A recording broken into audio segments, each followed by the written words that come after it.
งวันกรรมการฝ่ายเกียรติสุภาพลงสนาม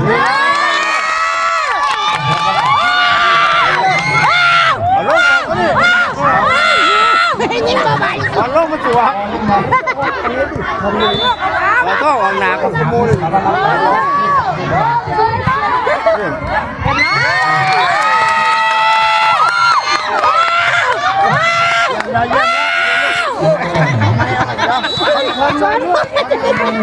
ไม่บ้านเจ้าเดียว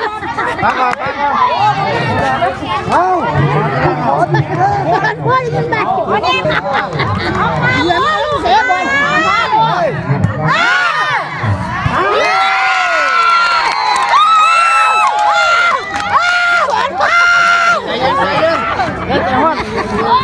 ติดขอบสนามพี่น้อง